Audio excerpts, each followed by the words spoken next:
The first time I saw her on the screen, I thought it was a mistake, a trick of bad lighting, a weird coincidence. Some girl who just happened to share her impossible smile, her dark hair, her glacier blue eyes. But the longer I stared, the harder it became to lie to myself.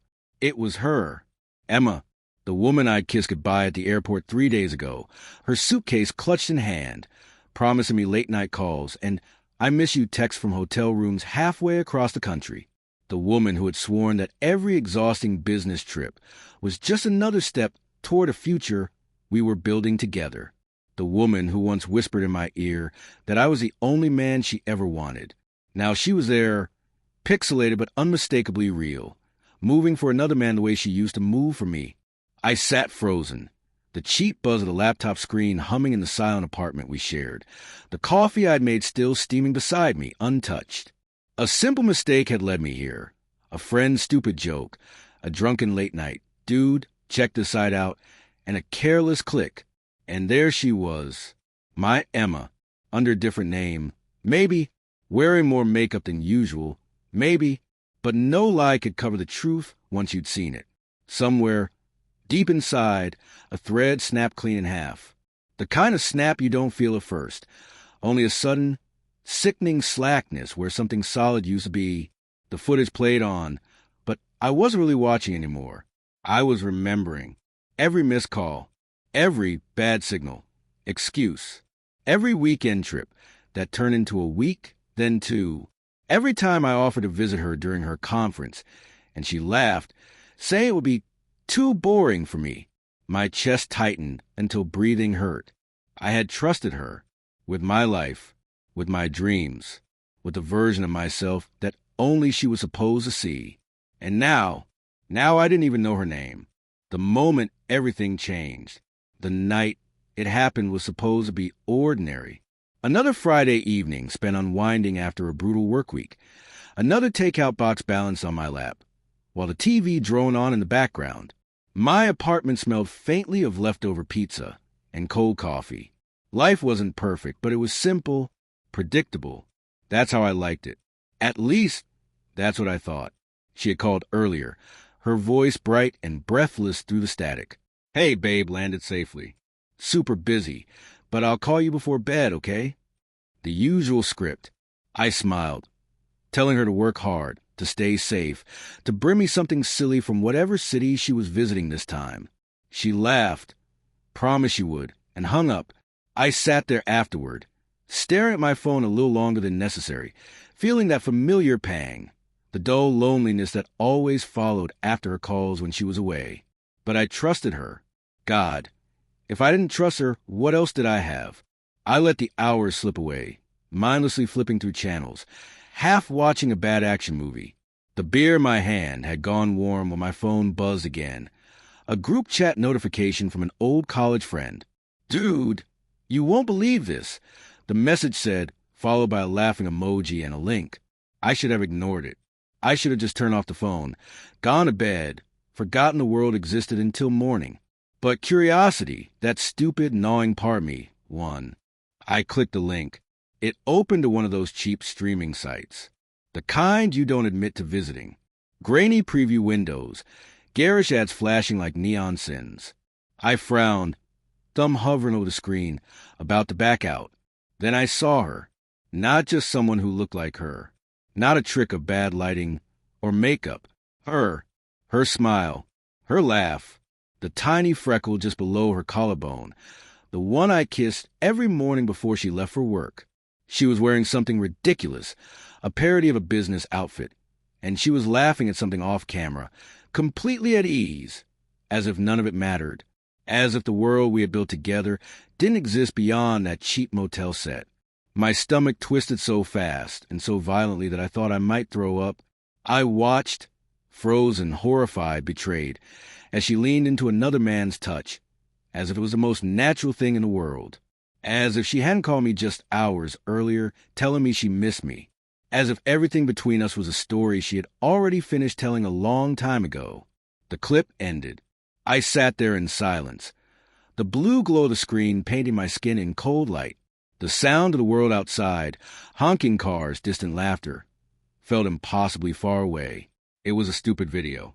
A few minutes of film. But it shattered something inside me that could never be put back together again. My hands were trembling as I scrolled, heart hammering against my ribs, searching for more, needing to know if it was a one-time mistake or something worse. The results were brutal. There were dozens, different settings, different costumes, different men. She wasn't moonlighting. She wasn't desperate for money. She was living a second life I hadn't even suspected. I closed the site, tossed my phone onto the couch like it had burned me. But the images stayed, seared into the backs of my eyelids every time I blinked. I felt like a fool, like the biggest fool alive.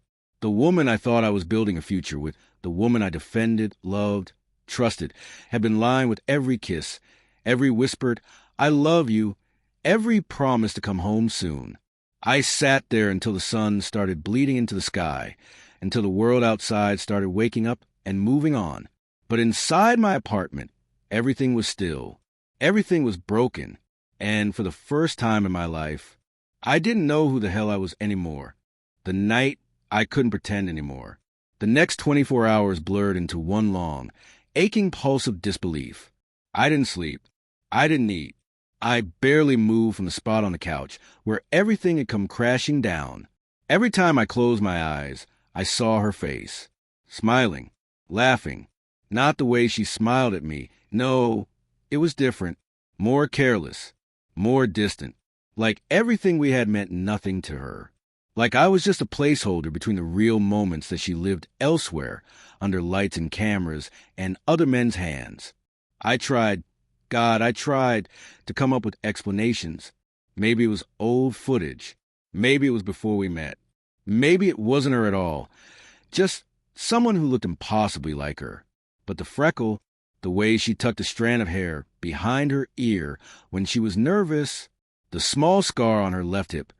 From that time she slipped on wet pavement and laughed through the whole ER visit. It was her. It was her. It was her. It was her. The truth beat against my skull like a relentless tide, eroding every lie I'd built to protect myself. By noon the next day, my body moved on instinct alone. I showered without feeling the water. I changed clothes. Something clean, something meaningless. I stared at myself in the mirror and didn't recognize a man looking back. Eyes hollow, mouth a hard line of pain and disbelief. And still, my phone remained stubbornly silent. No, I miss you. No, can't wait to see you. No call.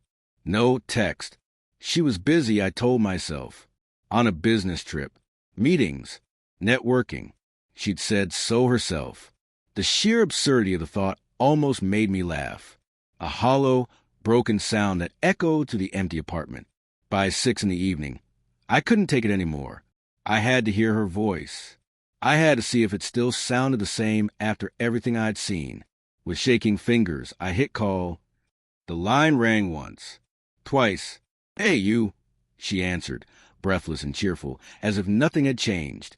As if my world hadn't burned to ashes while she smiled for strangers. "Hey!"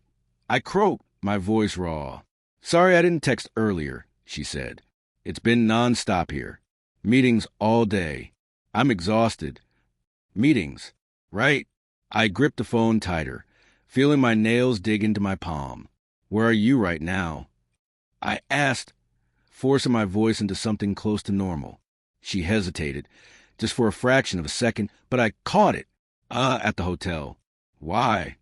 The lie slid off her tongue, so smoothly I might have missed it once upon a time. "Just wondering," I said, my throat tightening. "I miss you." There was another pause, another flicker of something wrong. "I miss you, too," she said finally, but the words sounded distant, forced, like someone remembering their lines after forgetting the script. "I'll be home in 2 days," she added quickly, as if rushing to fill the silence between us. "We can order pizza and just binge terrible movies like old times." "Sound good." I swallowed down 1,000 things I wanted to say. The images I couldn't unsee. The rage clawing at my ribs, desperate to escape. "Yeah," I whispered. "Sounds good." We hung up after a few minutes of hollow conversation. Plans for the weekend. Little jokes about the weather. The surface-level nonsense that keeps relationships afloat when the foundation underneath is already rotting away. I sat there long after the call ended, staring at the black screen of my phone. The lies were so natural for her now, so easy, and somewhere deep inside, something cold and sharp twisted itself around my heart. This wasn't just betrayal. This wasn't just cheating. This was a life she had chosen without me. A life she didn't think I was good enough, exciting enough, important enough to be part of. I thought about confronting her. I imagined demanding answers, shouting, crying, throwing accusations like knives across the room. But what would be the point? She had already made her choice. She just hadn't told me yet. The realization was like stepping off a cliff, expecting solid ground and finding only empty air. There was no saving us. There was only the slow, agonizing disintegration of everything I thought was real. That night, I opened a new email account. Anonymous, untraceable, and I started searching. Really searching. I wanted the truth. I needed all of it. If she was going to burn our life to ground, I would at least see it clearly without the search that shattered smoke of her lies. The thing about the internet is, and when I was done pulling at a thread, when I had seen every piece almost of who she had become, not to unravel, I would decide whether to walk away quietly. It started with a name, or not hers, to make damn not sure the name I whispered exactly what she threw away, but a cheap alias, one that sounded fake even without knowing the truth, a stage name, a lie worn like a second skin. I found it through a forum, somewhere deep in the underbelly of the web, where men traded videos like baseball cards, like trophies. There she was. Not just once, not just a mistake, an entire catalog, different outfits, different settings, different men, always her, always smiling that same rehearsed, empty smile I used to think was meant only for me. At first, I couldn't breathe. I watched horrified as the number next to her name climbed. 20 videos, 30, 50, God knows how many more. Each click was another blow. Another nail in the coffin of the life I thought we were building. She wasn't just moonlighting in the margins of our life. This was her life.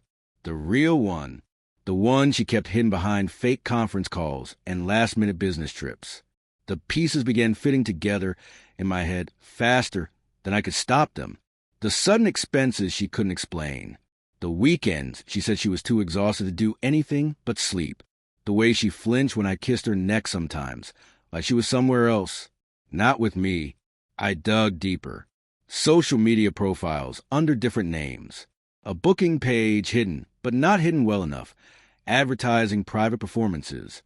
Even a few interviews, carefully edited, where she talked about exploring freedom and living life without shame. Without shame. I stared at her frozen image on my screen. Hair tousled, lipstick smudged. That same body I'd memorized in tenderness, now sold like a product. Was it freedom when it cost everything real you ever touched? Was it living when you had to kill every part of yourself that could still feel love? I slammed the laptop shut, the sound sharp in the silence of the apartment. For a moment, I just sat there, trembling, hands fisted in my hair, breathing like I'd run a marathon through hell. The betrayal wasn't just physical. It was spiritual. It was the death of 1,000 small promises. The way she used to look at me across a crowded room. The sleepy, I love you whispered against my chest. The plans we made in the dark. Talking about kids. About growing old together. Lies. All of it. The man I had been even a week ago would have broken under the weight of it. Would have begged for explanations. For apologies that wouldn't change a goddamn thing. But not now. Now, something colder had taken root inside me. Not rage. Not grief. Clarity. Surgical. Precise. She had built an empire of lies. Now it was my turn. I stood up, grabbing my phone, my keys. There were arrangements to make. I wasn't going to confront her yet. No, that would be too easy for her. No screaming matches. No dramatic scenes. Instead, I would dismantle her life with the same careful patience she'd used to dismantle mine. Brick by brick. Lie by lie. She thought she had secrets. I would teach her what real secrets looked like, and when it was done, when she stood alone in the wreckage, wondering where it had all gone so wrong, I wouldn't even have to say a word. She would know. She would feel it, the way I had felt it, sitting there in the dark, watching the life we built together flicker and die on a stranger's screen. The blueprint of revenge. It's funny how betrayal sharpens a mind. I used to think vengeance was for small, petty men, the weak ones, the ones who couldn't move on. But standing in the cold, fluorescent light of that parking garage, phone pressed in my ear, I realized revenge wasn't weakness. It was survival. It wasn't about hurting her the way she had hurt me. It was about reclaiming the pieces of myself she thought she could steal and sell. The phone rang once, twice, then a voice answered. Calm, professional. Evans Consulting. Put me through to Adam Evans, I said, voice steady. Tell him it's Carter from the old days. He'll want to take this call. Adam and I went way back. College. Before life got complicated. Before marriages and careers twisted us into versions of ourselves we barely recognized. Adam wasn't just an old friend now. He was one of the best private investigators in the city. And he owed me a favor. By midnight, we were sitting in a diner off 4th Street. 2 mugs of bitter coffee between us. The yellow neon buzzing overhead like an insect that wouldn't die. Adam listened without interrupting as I laid it all out. The trips, the lies, the videos. When I finished, he whistled low under his breath. Man, he said, shaking his head, you sure you want to go down this road? I stared at my coffee, watching the dark liquid ripple from my trembling fingers. I don't want to, I said quietly. I have to. Adam nodded slowly, like he understood in a way only someone who'd been gutted before could. What do you need? Everything. I needed everything. I needed to know where the money was going, who was helping her, what contract she signed, what she was hiding that could burn her life to the ground, not with a torch, but with a whisper. I want her world, I said. Every brick, every dirty secret. I want it mapped out, so well I could walk into her new life blindfolded and still destroy it. Adam didn't flinch. He just flipped open his worn leather notebook and started scribbling. This won't be fast, he warned, and it won't be cheap. Nothing worth doing ever is, I replied. The plan was simple on paper, devastating in execution. First, track her income. See where the money led, who was paying her, who was protecting her. Second, expose her under her real name. No more hiding behind fake personas. Let every future employer, every distant relative, every social circle know exactly who she was when the lights went down. Third, hit where it hurt most. Not just her career, not just her public image, but the private dreams she thought were safe. The future she told me she wanted, marriage, children, security. Gone. Turned to ash before she even realized the fire had started. Adam slid a burner phone across the table. Use this from now on, he said. We don't want her getting suspicious. I took it without hesitation. By the time I walked out into the crisp night air, I had a different weight in my chest. Not grief, not heartbreak, purpose. A dangerous thing in the hand of a man with nothing left to lose. At home, I found her asleep in our bed, face peaceful, twisted into a lie even while unconscious. I stood there for a long moment, watching the rise and fall of her chest, wondering how many other men had watched her like this, paid for the privilege. If she sensed me there, she didn't show it. No bad dreams. No guilt. She just slept the way the guilty often do, without fear of consequences. But that was about to change. I turned away, leaving her in the dark. Let her have her borrowed dreams for one more night. Tomorrow, the reckoning would begin. The first cracks. The next morning, everything looked the same. The same 2-white kitchen with its chrome appliances and marble countertops. The same framed photos on the wall. Laughing vacations, anniversaries, holidays. All perfectly curated snapshot of a life that no longer existed. She breezed past me in a silk robe, humming some catchy pop song, tapping out a text on her phone with a smile she didn't bother to hide. If she noticed how hollow my gaze had become, she didn't show it. If she sensed a tectonic shift happening under her feet, she stayed perched on her fantasy like a woman drunk on her own lies. I went through the motions, sipping my coffee, pretending to scroll my phone, timing my smile to her jokes. The perfect husband. The perfect fool. By noon, Adam sent the first message to the burner. You were right to call me. Attached were bank statements. Names. Dates. I scrolled through the documents, feeling the first rush of sick satisfaction curdle in my stomach. She wasn't just moonlighting in front of the camera. She was building an empire. Offshore accounts. Payments in cryptocurrency from subscription sites and private collectors. A fake consulting job listed in Los Angeles. A front company registered under a shell corporation owned by the same distributor producing her videos. And the most interesting part? She hadn't filed a single additional tax form in over 2 years. The money was dirty, laundered through dummy corporations, bounced through accounts in Panama, the Caymans, Switzerland. She was smart, smarter than I gave her credit for, but not smart enough. Not smart enough to realize the man she was lying to wasn't asleep anymore. Not smart enough to realize that while she was building a kingdom of sand, I was already drawing up the flood maps. Adam's next text was even better. Found the photographer. Apparently, one of her business trips wasn't for a trade show after all. It was a shoot, private, invite only, held at a mansion just outside Vegas. A list of attendees scrolled across the screen. Producers, agents, buyers. Men whose names would look very bad next to hers in the wrong hands. And there it was, a confirmation I hadn't let myself hope for. The photographer had been paid in cash. No NDA signed. No loyalty to her. 10 grand. Adam texted, he'll sell us everything. I stared at the phone, the offer hanging there like a loaded gun. $10,000 for the proof, for the photos, for the behind-the-scenes footage, for the documentation that would tear down everything she was pretending to be. I thought about it for exactly 3 seconds before replying. Do it. Money didn't matter anymore. Not compared to what was at stake. Not compared to the knowledge that every lie she spun was about to hang her by her own hand.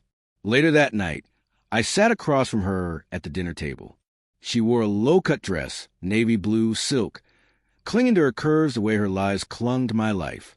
She smiled and laughed and sipped wine like nothing was wrong. How was your day? She asked. Busy, I said, matching her energy with a calm that felt alien inside my chest. Yours? She shrugged. Meetings, meetings, meetings. Boring corporate stuff. You know, boring. That was the word she used for the secret world she was building behind my back. Boring. I was thinking, she said between bites of her salad, maybe we should plan a trip, just the 2 of us. We haven't gotten away in so long. The audacity of it nearly choked me. Sounds perfect, I said instead, my voice smooth as glass. Somewhere private. She giggled, reaching across the table to squeeze my hand. If she noticed the slight tremor of my fingers, she chalked it up to excitement. After all, why would she suspect the man across from her wasn't her doting husband anymore? Why would she fear a man she still thought was blind? We finished dinner. We cleaned the kitchen together. We watched TV, something light and stupid, her head resting on my chest, my arm draped around her like a noose made of old memories. When she finally drifted off to sleep beside me, I slipped out of bed and into the study. Adam had sent the files. Dozens of high-definition photos. Her, under stage lights, in lingerie that barely covered anything, laughing into cameras, wrapping herself around strangers like it was second nature. I clicked through the images with clinical detachment, filing each one into a secured folder. I wasn't angry anymore. Anger burned too hot, too fast. This was colder. This was surgical. For every photo, I thought about the employers who would drop her like a live grenade the second they saw it. For every video, I thought about the family reunion she'd never be able to attend again without whispered stares and judgment. For every contract and wire transfer, I thought about the IRS agents who'd salivate at the chance to tear apart her pretty little secret. I sat back, breathing deeply, feeling the blueprint form fully in my mind. Expose the money. Expose the identity. Expose the lies. Not today. Not tomorrow. When she least expected it. When she thought she had won. when the foundation she built with so much arrogance finally crumbled under her own weight. A slow death, not a fire, a collapse. I closed the laptop and returned to bed. She murmured something in her sleep, rolling closer to me. I watched her for a long time in the darkness, marveling at how the next few days passed like surreal double lives. Each scene carefully directed for her to lie with her whole body. Each line rehearsed, but that time was running out. She floated through the house, sweetheart, blissfully unaware that every word she spoke, every lie she smelled the smoke yet, was being meticulously recorded, documented, filed away for the storm that was gathering just over the horizon. She talked about her next business trip to Miami, the networking opportunities, the potential partnerships. I nodded along, supportive, attentive, the perfect husband. Inside, I was sharpening my knives. Adam worked fast. Too fast, sometimes, even for me. By the second evening, he had assembled a team, a forensic accountant, a tech specialist, and a man who specialized in staging the kind of encounters that destroyed lives without leaving fingerprints. We called him Victor. Victor's job was simple: bait the trap. He posed as a venture capitalist, tall, sharply dressed, flashing just the right amount of arrogance to appeal to someone who thought she was smarter than everyone else. An invitation was drafted under one of Victor's fake companies. Exclusive investment opportunity, adult media expansion portfolio. We knew she wouldn't be able to resist. It promised money. It promised connections. It promised legitimacy for the empire she was trying to hide. The email went out through encrypted channels. One she used for her side business, the one she thought was secret. It took her less than an hour to respond. Interested. Let's set up a meeting. I was standing right there when she texted Victor back, telling me she was coordinating vendors for a client event. She even kissed me before she left that night, sweet and soft, like nothing was wrong. The perfect actress. Victor set the meeting in an upscale hotel downtown. Discreet, luxurious. The kind of place you could buy a room by the hour, and no one would ask questions. Adam. And I monitored everything from a suite across the street. The surveillance feeds flickered across the screens. Lobby cams, hallway mics, hidden recorders embedded in the room Victor had rented. I watched her walk through the lobby, dressed to kill, confidence radiating off her in waves. She wasn't nervous. She wasn't hesitant. She was hunting, and she thought she was a predator. Victor greeted her warmly, offering her a glass of expensive wine. She accepted with a laugh. The conversation started casual, background stories, fake companies, fabricated investment groups. And she bought every word of it. I listened as she pitched herself, her brand, her following, her growth potential. She spoke in numbers and demographics, casually referencing how easy it was to leverage men's fantasies into financial control. She outlined her content schedule, her subscription platforms, her custom video offers. She even bragged about the private shows she reserved for premium clients. I felt something cold settle into my chest as she said it, but I didn't flinch. Not anymore. Victor pressed further, feigning enthusiasm. Would you be willing to document the income streams? For, legal vetting? She smiled sweetly, twirling her glass between her fingers. Of course, she said. I have clean ledgers for the IRS. The real numbers, they'll stay offshore. There it was, in her own words, on tape: tax evasion, fraud, money laundering. Victor leaned in slightly. What about your husband? Her laugh was like broken glass against concrete. He thinks I'm a marketing consultant, she said. Poor guy has no idea. Across the room from Adam, I didn't move, didn't blink. I just listened, absorbed it, let the final pieces fall into place. Would he be a problem if this goes public? Victor asked. She shrugged. If he finds out, I'll just cry a little, make him feel guilty for doubting me. He's soft like that. Always wants to be the hero. She had no idea. No goddamn idea the kind of man she'd actually married. Victor wrapped the meeting quickly after that, claiming he had to review the proposal with partners. She left with a bounce in her step, her heels clicking a victorious rhythm across the marble floor. She thought she had won. Again, I sat back in the chair, feeling an eerie calm settle over me. The recording had everything we needed: her own confession, her own arrogance, her own destruction, gift-wrapped and time-stamped. Adam handed me a fresh drive with the footage. "I can start leaking pieces of feds," he said. "Anonymous tips. IRS, SEC, FBI. They'll be circling her in no time." "Not yet," I said, my voice steady. He raised an eyebrow. "You're waiting for something bigger?" I nodded slowly. I didn't want her arrested yet. I didn't want her destroyed yet. No. First, I wanted her to feel it, to know it, to see everything she built. Every lie, every dollar, every false smile, collapse around her while she still stood there smiling like an idiot. I wanted her to watch herself fall. And when she finally realized the trap she walked into, when the walls started closing in, that's when the real punishment would begin. Not through rage, not through violence, not through public humiliation. No, through cold, clinical, inescapable justice. The first She wouldn't domino. Even see it coming. The letter arrived on a Tuesday, far official too looking, plain white envelope. Return address stamped with the cold authority of the Internal Revenue Service. She found it in a stack of mail on the counter, wedged between a bridal catalog and some real estate flyers. I watched her as she flipped through the pile absently, sipping her coffee, still wearing one of my old T-shirts like it meant something. When her fingers brushed the envelope, she hesitated, tilted her head, frowned. She tore it open with a nail, pulling out the crisp sheet of paper. I didn't say a word.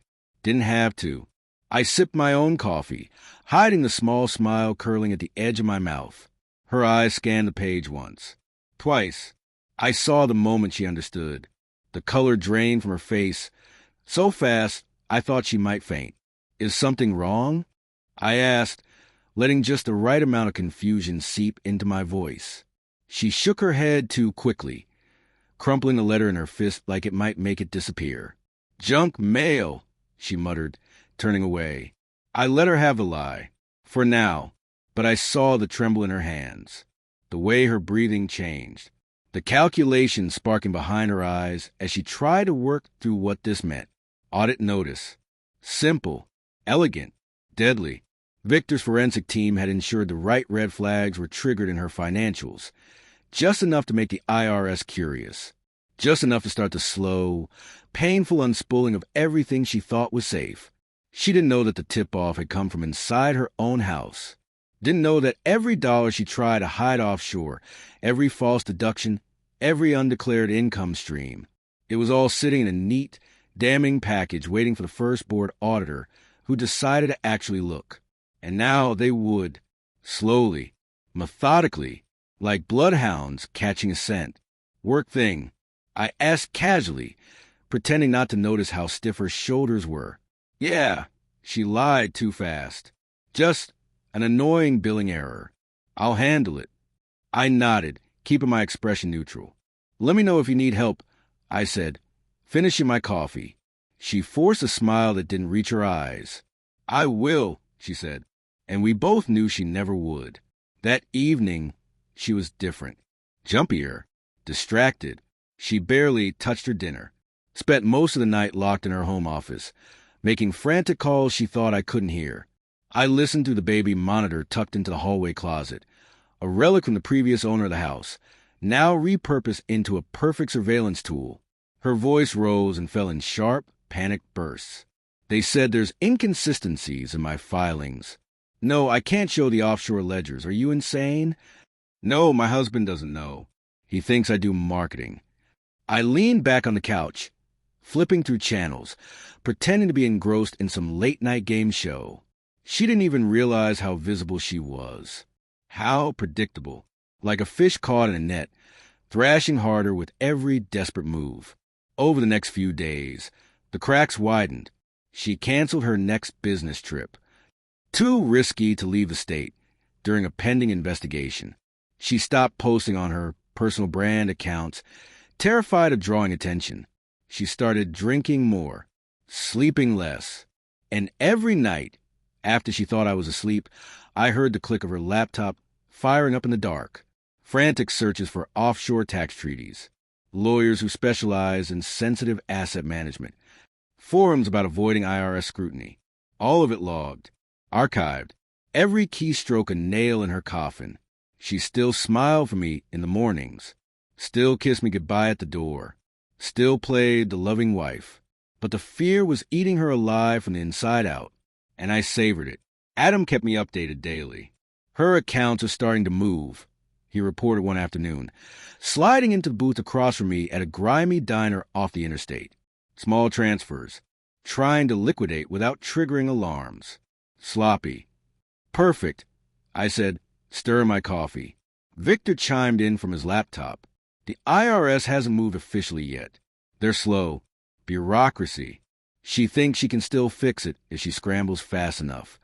And when she realizes she can't? Adam smiled grimly. That's when the real show starts. I leaned back, letting the hum of the diner wash over me. It was almost poetic. She had built her second life in the shadows, convinced she was too clever to ever get caught. And now, piece by piece, the light was finding her. There was no fixing it, no covering it up, no talking her way out. It was just a matter of time. And I would be there when it all fell apart. Not to gloat, not to yell, just to watch. To be the last face she saw when the empire she built on lies finally crumbled into dust. Because justice isn't about the loud moments. It's not about screaming or smashing or revenge served hot. Real justice is cold, patient, inevitable. And hers was just getting started. The cracks in the mirror. It started with a text she couldn't explain. I was sitting on the couch, absently flipping through a book, when I heard her phone buzz from the kitchen counter. Normally, I wouldn't have looked, wouldn't have cared. But something in the way she flinched made me pause. She set down her wine glass too hard, the sound sharp against the granite, and rushed over, snatching the phone like it might self-destruct. For a moment, her fingers hovered above the screen, frozen. Then she unlocked it, thumb moving fast across the message. Too fast. She didn't notice me watching, didn't notice how her body stiffened, how the color bled from her face. She tapped out a furious reply, locked the phone again, and dropped it back on the counter like it had burned her. "You okay?" I asked, keeping my voice casual. She forced a brittle laugh. "Work drama. You know how it is." I nodded, turning back to my book, pretending. Inside, I was already smiling, because I knew exactly what that message said. I knew the sender, knew the panic it would cause. Your contract is under review. If you're compromised, it's your problem. Fix it. The cracks were getting wider now, and she could feel it. Over the next week, she unraveled faster. Her phone was glued to her hand, even in the shower. She jumped every time it buzzed, flinched at every unknown number. I caught her whispering into the receiver late at night, voice low and urgent. "I told you I have it under control." "No, he doesn't know anything. Give me more time." Each call added another layer to her desperation, another nail in her coffin. Her work trips vanished overnight. No more Vegas. No more Miami. No more weekends consulting for luxury brands that somehow never sent her official emails. She started picking fights over nothing. A dish left in the sink. A bill slightly late. The laundry folded the wrong way. Anything to bleed off the pressure boiling under her skin. But it didn't help, because the walls were closing in, and she knew it. One night, after another hollow argument about something meaningless, she disappeared into her home office. I waited, patient, silent. An hour passed. Then two. Finally, I crept down the hall. The door was cracked just enough for me to see her inside. She sat at her desk, surrounded by empty wine bottles and shredded pieces of paper, tax documents, printouts, contracts. Tears streamed down her face as she pounded furiously on her laptop, searching for solutions that didn't exist. Every few minutes, she muttered under her breath, "I can fix this. I can fix this. I just need more time." But there was no fixing it. The audit was underway. The IRS was requesting interviews. Her handlers from the adult film company, the ones who had promised her anonymity in exchange for loyalty, were backing away, letting her sink. No lifelines, no rescues, only consequences. The final blow came 2 days later. I found her sitting at the kitchen table, staring at a letter. A real one this time. Certified mail. Official seal. She didn't hear me come in. She just sat there, shoulders slumped, eyes hollow. I picked up a plate from the counter, moving slowly, watching her from the corner of my eye. Something wrong? I asked after a moment. She blinked up at me, dazed. This might be bad, she whispered, voice cracking. I dried the plate carefully. Want to talk about it? She hesitated. For the briefest second, I saw something flicker in her eyes. A desperate hope, a longing to confess, to throw herself at my mercy, beg forgiveness, find shelter in the man she once pretended to love. But then, just as quickly, it was gone, swallowed by pride, by fear, by guilt. No, she said, forcing a smile so fake it made my chest ache with secondhand embarrassment.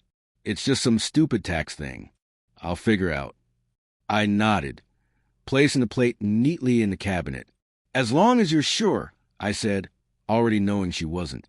That night, while she slept restlessly beside me, I stared up at the ceiling, feeling the weight of the end approaching. It was like watching a slow-motion train wreck. Every lie she told herself, every excuse, every delay, every panic call to disappearing friends, only hastened the inevitable, and part of me pitied her. But most of me didn't. Most of me remembered the nights I stayed up wondering why she was too tired for dinner. The weekend she was working late while I sat alone. The birthdays she missed because of emergencies. The way she looked at me sometimes like I was something to endure, not someone to cherish. Most of me remembered the videos. The ones with her smile. That same smile she used on me, twisted into something cheap and hollow under cold studio lights. Most of me remembered what she chose. Not me, not us. Fame, money, a hollow, degrading empire built on stranger screens. She made her choice, and now she would live with it. The cracks were no longer cracks. The mirror was shattered, and soon the shards would be all she had left. The fall, it didn't happen all at once. It never does. The collapse of a lie is slow at first. A soft groan of the foundation. A few stray pebbles tumbling down the cliffside. Then comes the avalanche. And when it hits, it buries everything. It started with a news alert. I was sipping my coffee that morning, scrolling through headlines like always, when the banner popped up on my phone. Scandal rocks local corporate executive. Double life exposed. I tapped it with slow, deliberate calm. Already knowing, already smiling. There she was, front and center. Her corporate headshot, clean, professional, dignified, placed right beside a screenshot pulled straight from one of her videos. Same eyes, same smirk, same betrayal. The article detailed everything. The anonymous tips, the leaked contracts, the offshore payments routed through shell companies, the adult entertainment alias she thought would stay buried. They connected the dots mercilessly, laying out her secret career in brutal, clinical paragraphs. The scandal was too juicy, too outrageous to ignore. A respected figure in the business community, moonlighting in adult films, a woman who preached ethics and leadership, during seminars caught selling her dignity for pay-per-view clicks. The internet exploded within minutes. Comment sections filled with gleeful vitriol. Former colleagues posted shock reactions, thinly disguised as moral outrage. Strangers picked apart every detail of her life, like vultures feasting on a carcass. And she had no idea yet. She was still upstairs, probably doing her hair, getting ready for another day of attending. I waited as the first calls came in. The HR director from her company, her boss, the one who had once introduced her at conferences as an inspiration to young professionals. Even old college friends she hadn't spoken to in years. They all left messages. Urgent, cold, demanding explanations she couldn't possibly give. Her phone buzzed again and again on the bathroom counter. Buzzed until it slid off and hit the floor. Still, she didn't answer. Maybe she knew. Maybe some deep part of her understood it was over before it began. I sat at the kitchen table, scrolling through the wreckage on my screen, sipping my coffee like it was just another Tuesday. because for me it was... She finally came downstairs an hour later. Hair wet, face pale, eyes hollow. She clutched her phone in her hand like it was a life preserver. She swallowed hard, voice shaking. I think something happened. I looked up, raising an eyebrow. Casual, unconcerned. Oh. She walked to the table on unsteady legs, setting the phone down between us. Her hand hovered over for a second, trembling, before pulling back. The screen flashed with dozens of missed calls, unread texts, notifications from news outlets. She didn't speak. Didn't have to. I slid the phone closer, tapped the news article, and turned it so she could see. Her breath caught in her throat. She sagged into the chair across from me, like a puppet whose strings had been cut. The silence stretched between us. Heavy, final. She stared at the screen for a long time, eyes darting over the words, the images, the undeniable evidence of her exposed double life. Then she whispered, almost too quietly to hear. This wasn't supposed to happen. I leaned back in my chair, studying her like a specimen in a lab. Yeah, I said after a moment. I bet it wasn't. The first tear slid down her cheek. She wiped it away quickly like it would change anything, like it mattered now. They weren't supposed to find out, she said, voice cracking. Who? I asked, tilting my head. Your company? Your friends? Me? Her mouth opened, but no words came out. Only a soft, broken sob. I stood, gathering my things for work. Smooth, unhurried. I had an early meeting. Business as usual. You know, I said as I shrugged on my jacket, for someone who spent so much time on camera, you really suck at seeing when someone's watching. She flinched like I'd slapped her. Good. Let her feel it. One final truth before I walked out the door. You thought you were playing me? I said quietly. But the whole time, you were just digging your own grave. And with that, I left her sitting there at the table, surrounded by shattered dreams, with nothing but a buzzing phone, and the wreckage of her lies, for company. Outside, the morning was bright, crisp air, golden light, cutting through the trees. A perfect day to bury the past. And as I got into my car, I realized sometimes justice doesn't need a courtroom. Sometimes it just needs the truth to come roaring into the daylight. And sometimes the best revenge is simply letting them destroy themselves. The aftermath. Freedom didn't come with a fanfare. No grand speeches. No dramatic soundtrack playing as I walked away from the ruins. It came quietly, like an early morning tide, washing away the blood and footprints left in the sand. The first few days after everything fell apart were strange. Not painful, not even bittersweet. Just quiet. There were no angry texts. No desperate apologies. Once the news went public, she had bigger fires to fight. Her company terminated her immediately. Public statement. Swift and merciless. Friends disappeared overnight, distancing themselves like rats from a sinking ship. Social media roasted her alive. Clips circulated. Comments turned her name into a punchline. Her face, once polished and proud, was now a meme. I watched it unfold from a distance, detached, like a man reading about a storm devastating a town he'd never heard of. It should have felt like vengeance, maybe even vindication, but mostly it felt like closure, like the end of a very long, very exhausting story. I moved out that weekend, packed my things into a single suitcase, and walked out without a backward glance. The apartment wasn't home anymore.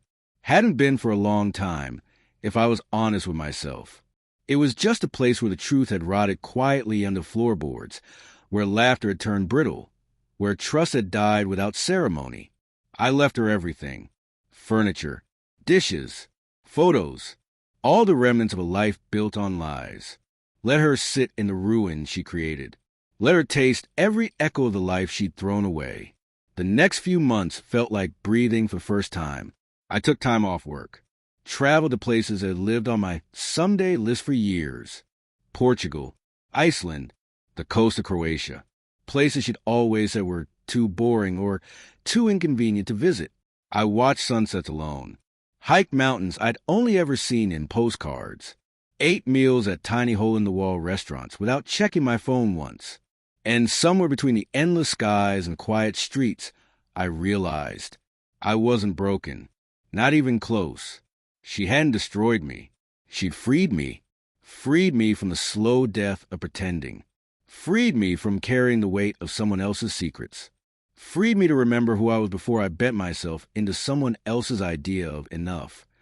One evening, sitting on a rooftop bar in Dubrovnik, I met someone. She wasn't flashy. She wasn't trying to impress anyone. Just a woman with a real laugh and tired eyes that had clearly seen the world kick hard and survived anyway. We talked for hours. About nothing. About everything. And for the first time in a long, long time, I didn't feel like I had to hide parts of myself. No masks. No performance. Just two flawed, stubborn people drinking cheap wine under a sky full of stars. Maybe it would lead somewhere. Maybe not. But the beautiful thing was, I didn't need it to. I was already whole, already enough, already free.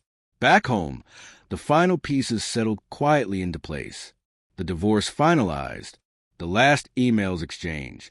No bitterness, no drama, just two signatures marking the end of a chapter neither of us deserved to keep open. She tried reaching out once, a shaky voicemail filled with apologies and half-formed justifications. I deleted it without listening twice. Some doors, once closed, should stay closed. Forever. Now, when people ask what happened, I just smile and say, life happened. Because it did. Life in all its messy, painful, liberating chaos. I lost a liar. I found myself. And every single wound she left behind became a scar I wear proudly. Proof that I survived. Proof that I chose myself. The man who once sat at a kitchen table, heartbreaking quietly under the weight of betrayal, is gone. In his place stands someone stronger. Someone unafraid of the storm. Someone who knows that sometimes the worst thing that happens to you is really the best thing that ever could, because betrayal isn't the end. It's just the spark, the one that burns down the false life you were trapped in and lights the path to the one you were meant to build, on your own terms, with your own hands, under your own stars.